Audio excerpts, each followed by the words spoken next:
Welspun living ने हाल ही में अपना बायबैक अनाउंस किया है। आइए देखते हैं कि इस बायबैक में कुछ पैसा बनाने का मौका मिल रहा है या नहीं। साथ ही में हम कंपनी के फाइनेंशियल्स को भी इवैल्यूएट करने जा रहे हैं। So let's start. Welspun living buyback and financial analysis.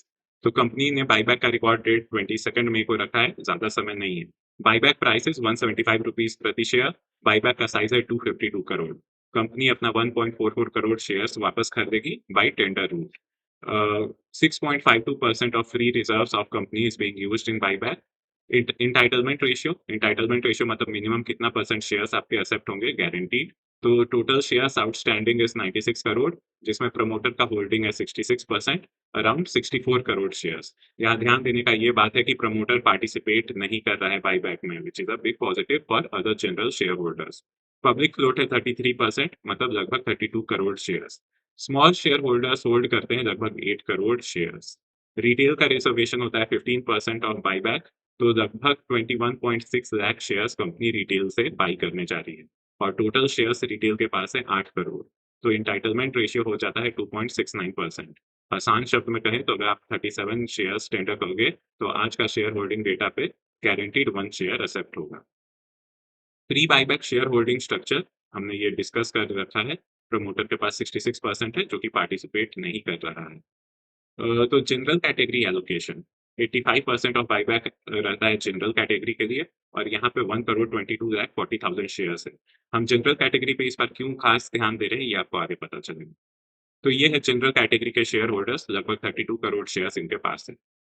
अ, तो जनरल कैटेगरी पैरामीटर्स एक्सेप्ट होने जा रहा है 1 crore 22 lakh shares general category का, और टोटल एलिजिबल जनरल शेयर्स हो जाएंगे 32 crore minus 8 crore of retail. तो जनरल कैटेगरी का एंटाइटलमेंट रेशियो कैलकुलेशन पे आ रहा है 5% के आसपास। कहने का मतलब है कि ये ऑलमोस्ट काफी ज्यादा है compare to retail entitlement ratio. Retail entitlement ratio था 2.69%, जबकि जनरल कैटेगरी का एंटाइटलमेंट रेशियो है 5%। अगर रिटेल पार्टिसिपेशन बहुत ज़्यादा रहेगा तो जनरल कैटेगरी में बेटर एक्सेप्टेंस रेशियो रहेगा due to promoters not participating in buyback. तो ये जब अगर इस बायबैक में पार्टिसिपेट करने का सोचा है तो इस चीज़ पे ध्यान दें। Buyback history 2024 versus 2026। 2026 में बायबैक प्राइस है 175 रुपीज, जो 2024 में 220 रुपए था। 2024 में बायबैक साइज था 278 करोड़, जो कि अभी 252 करोड़ है। प्रीमियम उस समय चल रहा था 24% के आसपास, जो कि अभी उससे थोड़ा सा ज्यादा है। नेट डेब्ट at that time was 1600 crore, जो कि अभी 775 करोड़ है। Company overview. तो बायबैक में पार्टिसिपेट करने से पहले कंपनी के बारे में जानना ज़रूरी है। वैल्यूएशंस कैसे चल रहे हैं और बाकी पैरामीटर्स। तो business model vertically integrated farm to shelf model है। मैन्युफैक्चर करता है bed, bath and flooring products, plants in Gujarat. Scale and reach 20,000 employees, distribution in 60 plus countries. Largest exporter of home textiles from India, number one supplier to US market. Group pedigree, part of the Welspun Group, promoter hold 66%. Medium term targets. तो company ने revenue target दिया है 15,000 करोड़ का, अभी है 9,500 करोड़, और EBITDA margin का target है 15%, जो कि अभी है 9.1%। Segments home textile 92% of revenue, flooring 7.6%। FY26 financial dashboard. तो FY26 में अभी रेवेन्यू है 9,400 करोड़, प्रॉफिट घट के 213 करोड़ हो गया है। FY25 में प्रॉफिट काफी ज्यादा था। नेट डेब्ट साल दर साल घटा है, लेकिन बाकी पैरामीटर्स आप देख लो तो यहाँ पे काफी निराशा देखने को मिली है। इसीलिए फाइनेंशियल्स बहुत जरूरी है एनालाइज करना बायबैक में आर्बिट्राज लेने से भी पहले, कि अगर कोई दिक्कत हुआ तो तुम मार्केट के भरोसे शेयर को मार्केट रिस्क देने को तैयार हो कि नहीं। और यहाँ पे ये रेवेन्यू, एबिटा मार्जिन और प्रॉफिट सभी के फिगर्स डिसअपॉइंटिंग है compare to last year. So company is not doing very well currently. Balance sheet strength and key financial ratios. PE of 61 which is very high, अपने आप में ये बहुत बड़ा रेड फ्लैग है। नेट डेब्ट to equity is 0.16, enterprise value by EBITDA is 18x, ROCE is 8.9% and ROE is 4.4%। तो price to earning 61 का, और ये पैरामीटर्स प्रॉफिटेबिलिटी के इतने खराब।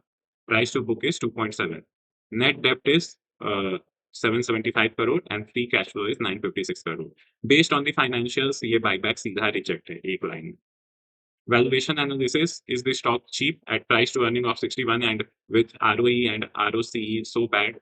The stock is definitely not cheap in any case. Risk reward framework. तो की risk हम लोग देख सकते हैं, प्रॉफिट फेल किया 67% year on year, US tariff risk, oil crisis, revenue decline, buyback taxation and execution risk. Rewards डेब्ट घटा है कंपनी का, बायबैक प्रीमियम अच्छा है, इंडिया यूके का trade deal, domestic growth and innovation revenue and some margin recovery potential is there. Peer comparison and key monitoring signals, you can have a look. Peer सब trade कर रहे हैं around 20 के PE पे. ये highly valued है, मतलब मुश्किल है यहाँ पर. Investment verdict, for me the main issue is कि आपको बायबैक के लिए यहाँ पे पार्टिसिपेट नहीं करना है based on the financials. Arbitrage ये भी बहुत मुश्किल है. Better look for better opportunities in Cyient, Wipro etcetera. So that's all in today's video. अगर आपको वीडियो पसंद आए तो लाइक शेयर सब्सक्राइब करें और कमेंट करें. एक और चीज़ नोट करने का है कि मैं यहाँ पर ब्रेक इवन प्राइस को एनालाइज नहीं कर रहा हूँ, क्योंकि इन सब का एंटाइटलमेंट रेशियो और बाकी प्रॉफिट सिनेरियोज अच्छा नहीं है, तो इसलिए वर्थ इट नहीं है उसको बनाना, उस टेबल को. So that's it. Thank you.